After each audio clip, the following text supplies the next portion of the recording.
This is my soon-to-be sister-in-law's story. She had sent out invitations for her wedding and used the traditional Catholic phrasing for how the bride and groom were listed.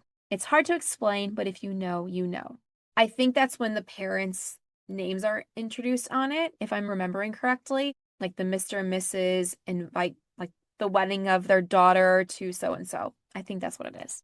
Okay, well, the groom's parents were extremely offended by it.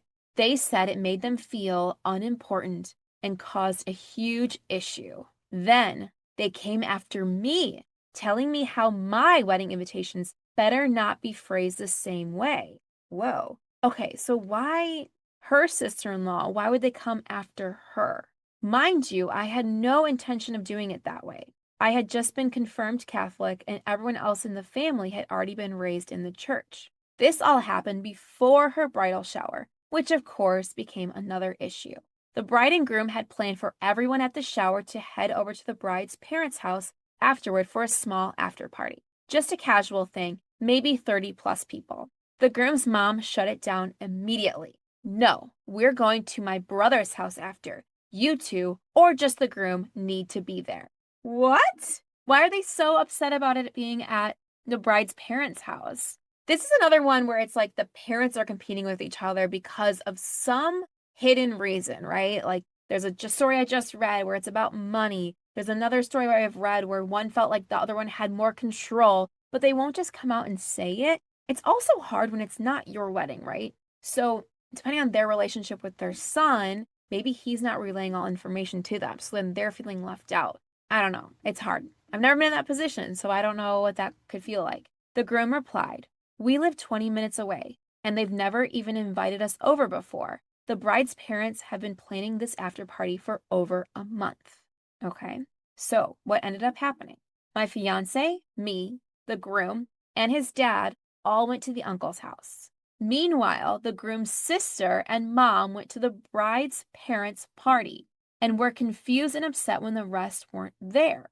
Wait, I'm so confused by this story. So you're telling me last minute, just because his parents demanded it, they ended up going to the uncle's house. But the groom's sister and mom went to the bride's parents' house. That's so weird. Why would they do that?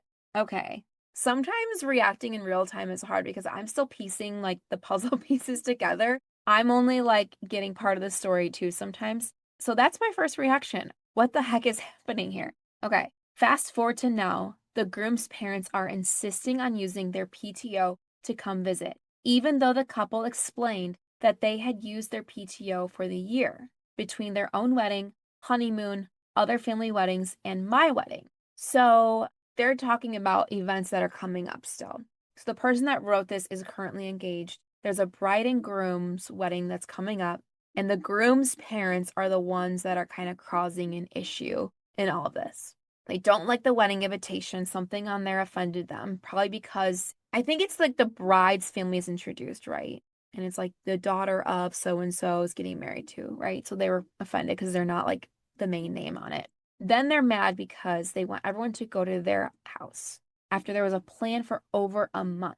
But it's just weird that part of the family decided to go. Okay. Still, the groom's parents were offended, saying they felt unimportant and never got to see their son.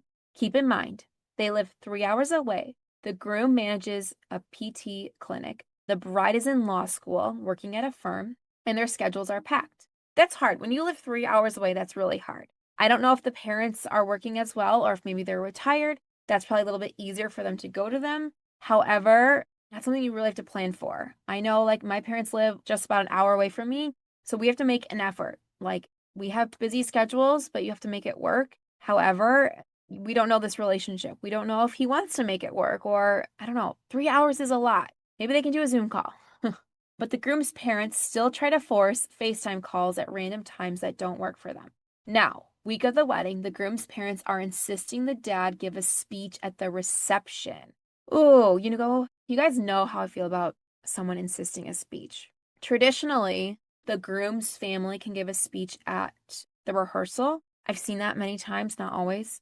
And then typically it's like the bride's dad or family does it at the wedding. I'm all for throwing traditions out the window. You don't have to stick to traditions, but insisting, I don't know. It's hard because I feel like there's like a lot of hurt. It sounds like there's a lot of communication error. The groom's parents miss their son. They want to see him. They feel being pulled away. However, they're just going about it the wrong way. And I just never feel like you should insist, like, hey, he needs to speak. Maybe he's going to say something inappropriate. Maybe he doesn't know his son well enough to speak about it. Maybe he doesn't know the relationship. Maybe he doesn't support the bride and groom. So if you are personally not asked by the bride and groom, don't say you're going to give a speech. I've seen it happen so many times where someone that wasn't supposed to give a speech stands up and gives a speech. Someone tells the bride and groom, hey, I'm giving a speech. And sometimes they work out great, but I feel like a lot of times the bride and groom is then pushed into a corner, so they say yes when they don't really want to. Okay. The bride explained that the dad already had a planned speech at the spot at the rehearsal dinner. So here we go. Since there were already two maid of honor speeches, a best man speech, a short message from the priest, and her dad's speech at the reception. So kind of like what I was just talking about. So they were like, hey, you can absolutely speak, but we've reserved it for the rehearsal dinner. The groom's mom responded with, so no one's going to hear the groom's dad's speech? Mind you, there will be almost 70 people at the rehearsal dinner, and they're mostly from the groom's side of the guest list anyway.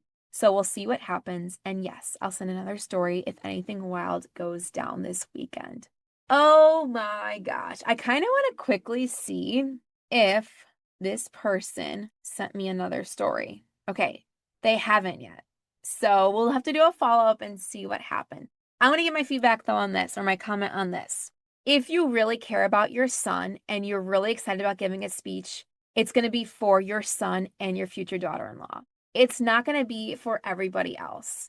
And if you're pushing more like, oh, well, no one's going to hear my speech, your son is going to hear your speech, the person that it really matters about. And there's still going to be 70 people there. I get it's not the main setup, but if someone asked me to do a speech at the rehearsal, I would be honored. I'd be like, that means so much to me. So again, I'm reading this as there's a lot of hurt going on. There's a lot of miscommunication and they're not really going about it the right way. It also sounds to me like the bride and groom probably aren't making it a priority. I mean, they live 3 hours away. They seem to be kind of living their lives. And again, I'm only getting this much detail. So I don't know what went on or if they've always just been closer to the bride's family. And that's hard. That's hard when one set of parents is closer to the bride and groom or the couple because the other one sees them kind of like dwindling away or they kind of feel like they're being pushed out. But there's a lot going on here, is what I'm saying. All right, well, that's pretty wild. I'm going to reach out to this person and see if there's a part 2 to the story. They sent it a month ago, so it happened a month ago. We'll see if anything wild happened during the wedding weekend. I would hope the groom's dad just accepts it and just gives the speech at the rehearsal dinner. But who knows? I don't know. I've seen it. Like I said, I've talked about this before. I've seen it before where people push to give a speech and it doesn't always go great.